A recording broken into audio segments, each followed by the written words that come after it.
السلام علیکم میرے عزیز دوستو، آج ہم ایک ایسے سفر پر روانہ ہونے والے ہیں جو وقت کی حدوں سے آزاد ہے، جو صدیوں کی دھول چیرتا ہوا آج بھی اتنا ہی تازہ ہے جتنا پہلے دن تھا۔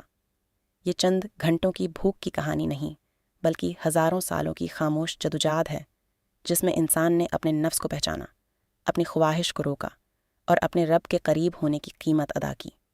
یہ رمضان المبارک کا مہینہ ہے، یہ مغفرت کا موسم ہے، تقوی کی فصل کاٹنے کا وقت ہے، اور آج کی یہ گفتگو اس مبارک مہینے کو اور گہرائی سے سمجھنے کی ایک کوشش ہے۔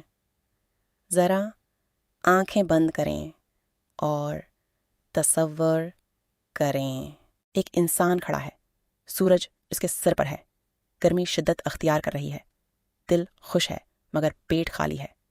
سامنے پانی رکھا ہے، ٹھنڈا شفاف پانی جو آنکھوں کو بھلا لگتا ہے۔ کوئی دیکھنے والا نہیں، کوئی روکنے والا نہیں، کوئی کیمرہ نہیں، کوئی جاننے والا نہیں۔ اگر چاہے تو لمحے بھر میں گلاس اٹھا سکتا ہے، مگر وہ نہیں اٹھاتا۔ کیوں؟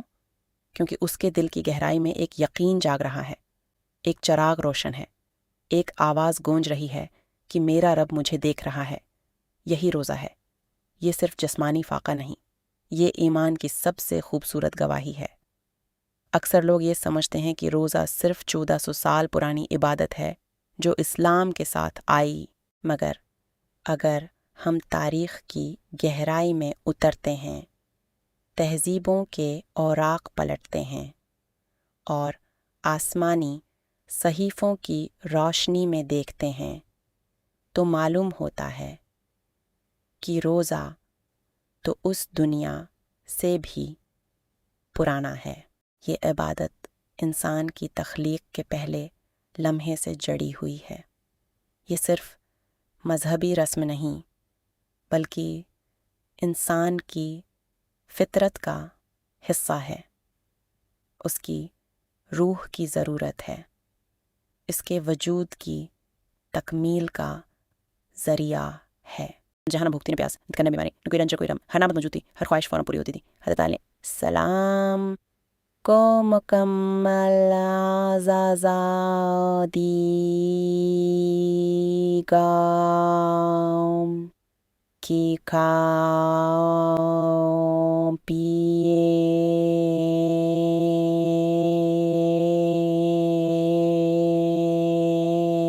پوری جنت آپ کے لیے ہے، ہر درخت آپ کا ہے، ہر پھل آپ کا ہے، مگر اسی مکمل آزادی کے دوران ایک حد مقرر کی گئی۔ ایک درخت ہے جس کے قریب نہیں جانا، ایک لکیر ہے جو عبور نہیں کرنی۔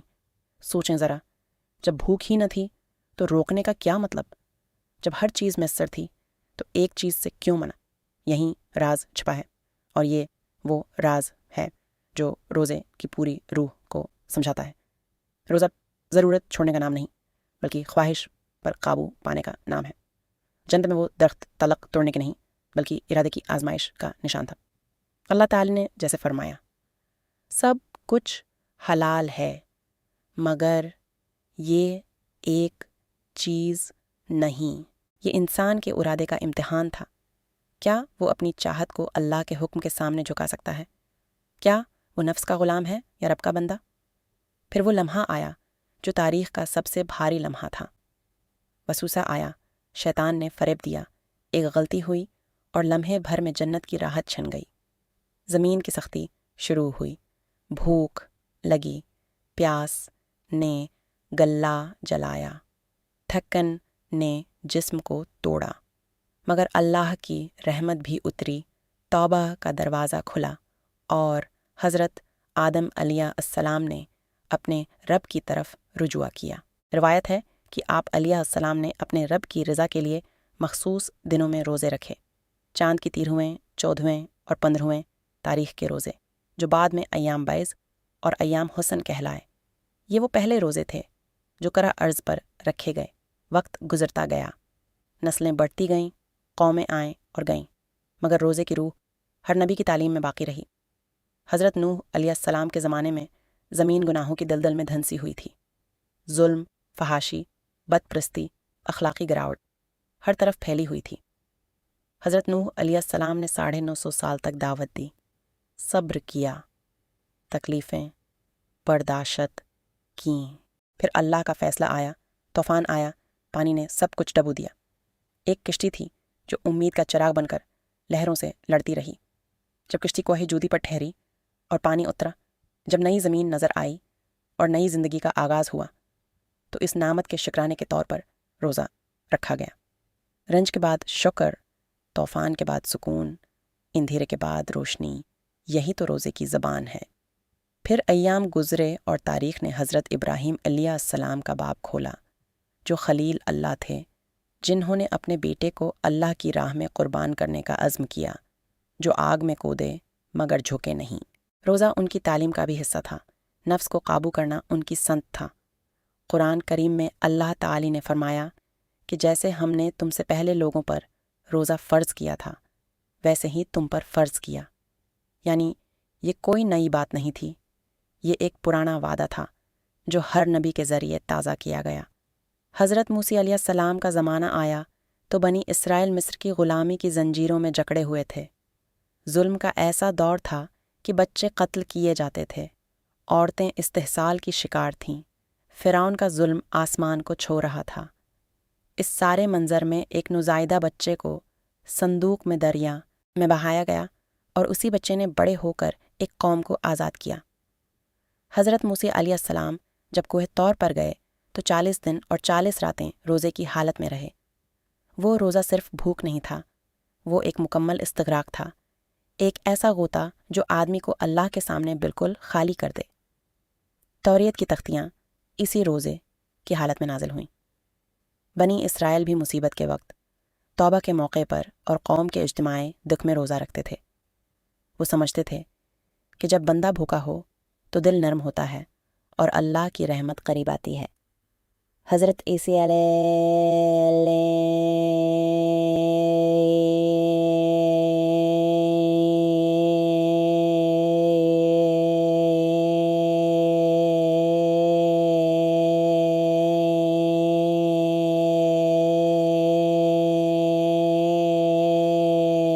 بیاباں میں تنہا، بھوکے، پیاسے۔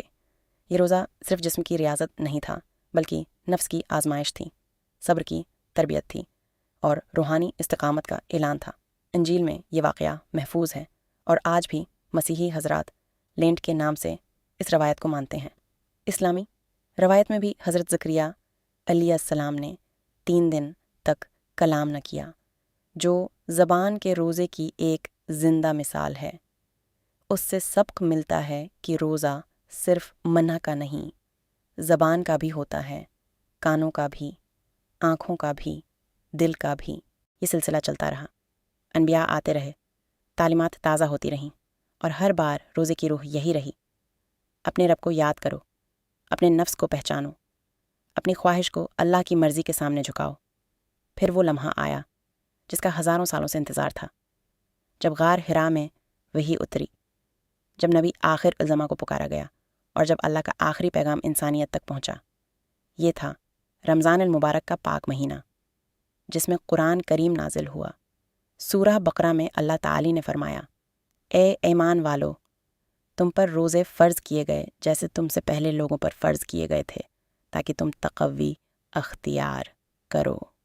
یہ آیت بتاتی ہے کہ روزے کا اصل مقصد تقوی ہے، خوف خدا ہے، دل کی پاکیزگی ہے۔ اور پھر مدینہ منورہ کی گلیوں میں پہلی سحری کا منظر آیا۔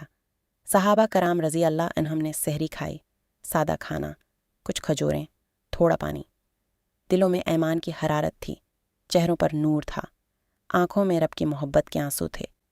پہلی افطاری بھی ایسی ہی سادہ تھی، مگر اس سادگی میں ایک عجیب مٹھاس تھی۔ جب آفتاب ڈھلا، اذان کی آواز بلند ہوئی اور نبی کریم نے کھجور سے روزہ کھولا تو آسمانوں نے بھی اس لمحے کو سلام کیا۔ اسی رمضان میں غزوہ بدر کا معرکہ بھی ہوا، تاریخ کی وہ لڑائی جس میں ایک طرف 1000 سے زیادہ کا لشکر تھا اور دوسری طرف صرف 313 جانسار۔ نہ تعداد برابر، نہ اسلحہ یکساں، نہ سامان وافر، مگر دلوں میں ایمان بھرپور، روحیں تقوی سے سرشار، اور رمضان کا بابرکت مہینہ ان کی پشت پر کھڑا تھا۔ نتیجہ تاریخ کا حصہ بن گیا، سچائی جیتی، باطل ٹوٹا۔ یہ محض فوجی فتح نہیں تھی، یہ روزے کی روحانی طاقت کا اعلان تھا کہ بھوکا، پیاسا، بدن بھی جب ایمان سے بھرا ہو تو دنیا کی کوئی طاقت اسے نہیں ہرا سکتی۔ روزہ ہمیں ایک ایسا سبق دیتا ہے جو کوئی کتاب نہیں دے سکتی، کوئی استاد نہیں سکھا سکتا۔ وہ سبق یہ ہے: میں کر سکتا ہوں مگر نہیں کروں گا، میں کھا سکتا ہوں مگر نہیں کھاؤں گا، میں پی سکتا ہوں مگر نہیں پیوں گا، میں بول سکتا ہوں مگر غیبت نہیں کروں گا، میں دیکھ سکتا ہوں مگر نامحرم کو نہیں دیکھوں گا۔ یہ ضبط نفس کی وہ تربیت ہے جو پورا سال کام آتی ہے۔ جو آدمی 30 دن اپنے نفس کو قابو میں رکھتا ہے وہ باقی 11 مہینے بھی اپنی خواہشات کا غلام نہیں بنتا۔ یہی روزے کا اصل پھل ہے، یہی تقوی ہے۔ جب پیٹ خالی ہوتا ہے تو دل نرم ہوتا ہے۔ یہ جسمانی حقیقت بھی ہے اور روحانی سچائی بھی۔ جو آدمی خود بھوکا رہتا ہے وہ کسی اور کی بھوک کو زیادہ گہرائی سے سمجھتا ہے۔ رمضان میں صدقے اور خیرات کا جو طوفان اٹھتا ہے وہ اسی احساس کا نتیجہ ہے۔ زکوہ ادا ہوتی ہے، فطرانہ دیا جاتا ہے، افطار پارٹیاں لگتی ہیں جن میں امیر و غریب ایک دسترخوان پر بیٹھتے ہیں۔ رمضان وہ مہینہ ہے جو طبقاتی فاصلوں کو مٹاتا ہے، جو امیر کو غریب کے قریب لاتا ہے، جو دل کی سختی کو پگھلاتا ہے اور انسانیت کو یاد دلاتا ہے کہ اصل دولت مال نہیں بلکہ دل کا سکون ہے۔ تراویح کی نمازیں ہیں جن میں پورا قرآن سنا جاتا ہے۔ لیلی القدر ہے جو 1000 مہینوں سے بہتر ہے، جو اتنی قیمتی رات ہے کہ اگر ایک انسان اسے پا لے تو اس کی پوری زندگی کے گناہ معاف ہو سکتے ہیں۔ اعتکاف ہے جو دنیا سے الگ ہو کر اللہ کے گھر میں بیٹھنے کی عبادت ہے۔ سحری ہے جو ایک بابرکت کھانا ہے۔ افطار ہے جو روزے دار کی دعا کا وہ لمحہ ہے جب اللہ کا دروازہ سب سے زیادہ کھلا ہوتا ہے۔ پورا مہینہ ایک مکمل دینی یونیورسٹی کی طرح ہے جو آدمی کو اندر سے بدل دیتی ہے اگر وہ اس سے فائدہ اٹھانا چاہے۔ مگر سب سے بڑا سوال یہ ہے کہ کیا ہم واقعی بدل رہے ہیں؟ کیا رمضان گزرنے کے بعد ہم پہلے سے بہتر انسان بن کر نکلتے ہیں؟ اصل مقصد صرف 30 دن بھوکا رہنا نہیں بلکہ تبدیلی ہے، تحول ہے، اندر کی صفائی ہے۔ اگر رمضان گزر جائے اور ہم ویسے ہی رہیں جیسے پہلے تھے تو شاید ہم نے صرف بھوک برداشت کی، روزہ نہیں رکھا۔ نبی کریم نے فرمایا، جس نے جھوٹ بولنا اور اس پر عمل کرنا نہ چھوڑا تو اللہ کو کوئی حاجت نہیں کہ وہ اپنا کھانا پینا چھوڑے۔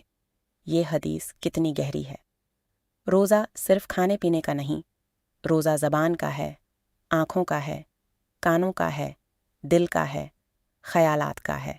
آج کے دور میں جہاں ہر طرف سوشل میڈیا کی بھرمار ہے، جہاں ہر لمحہ موبائل اسکرین ہمیں کھینچتی ہے، جہاں غیبت اور لغو باتیں چٹکیوں میں ہوتی ہیں، وہاں روزے کا پیغام اور بھی زیادہ اہم ہو جاتا ہے۔ کیا ہم نے اپنی آنکھوں کا روزہ رکھا؟ کیا ہم نے اپنی زبان کا روزہ رکھا؟ کیا ہم نے اپنے دل کو ان خیالات سے پاک کیا جو اللہ کو ناپسند ہیں؟ اگر ہاں تو رمضان نے اپنا کام کر دیا، اگر نہیں تو ابھی وقت ہے، ابھی بھی رحمتوں کے دروازے کھلے ہیں، ابھی بھی مغفرت کی بارش ہو رہی ہے، ابھی بھی توبہ قبول ہوتی ہے۔ روزہ ہمیں یہ بھی یاد دلاتا ہے کہ یہ زندگی عارضی ہے۔ جیسے ہم صبح سے شام تک انتظار کرتے ہیں، جیسے افطار کا ایک مقررہ وقت ہے، ویسے ہی اس دنیا کا بھی ایک مقررہ وقت ہے۔ موت آئے گی، یہ سفر ختم ہوگا اور پھر وہ لمحہ آئے گا جب اصل افطاری ہوگی، جنت میں، جہاں پھر وہی نعمتیں ہوں گی جو حضرت آدم علیہ السلام نے پہلے دیکھی تھیں۔ مگر اس بار نہ جانے کا ڈر ہوگا، نہ کوئی پابندی، نہ کوئی آزمائش، مگر وہ جنت ملے گی کسے؟ جس نے یہاں اپنے نفس سے لڑا، جس نے تقوی کمایا، جس نے روزے کی حقیقی روح کو پہچانا۔ یا اللہ، ہمیں اس رمضان المبارک میں ایسا روزہ عطا فرما جس میں صرف بھوک اور پیاس نہ ہو بلکہ دل کی گہرائی میں تقوی ہو، آنکھوں میں شرم ہو، زبان پر ذکر ہو، دل میں محبت ہو اور نفس میں استقامت ہو۔ ہمیں اپنی مغفرت فرما، ہماری توبہ قبول فرما، ہمیں لیلہ القدر کی نعمت سے نواز، ہمیں رمضان کے بعد بھی وہی انسان رہنے کی توفیق دے جو رمضان نے ہمیں بنایا۔ آمین یا رب العالمین، آمین یا ارحم الراحمین۔ میرے دوستوں، اگر یہ ویڈیو آپ کے دل کو چھو گئی، اگر اس سے آپ کے ایمان میں کچھ اضافہ ہوا، تو اسے اپنے گھر والوں کے ساتھ، اپنے دوستوں کے ساتھ ضرور شیئر کریں۔ اس رمضان کو ہم سب مل کر ایک حقیقی تبدیلی کا ذریعہ بنائیں۔ اللہ تعالی ہم سب کے روزے قبول فرمائے، ہماری عبادتیں قبول فرمائے اور ہمیں جنت الفردوس میں جمع فرمائے۔ آمین۔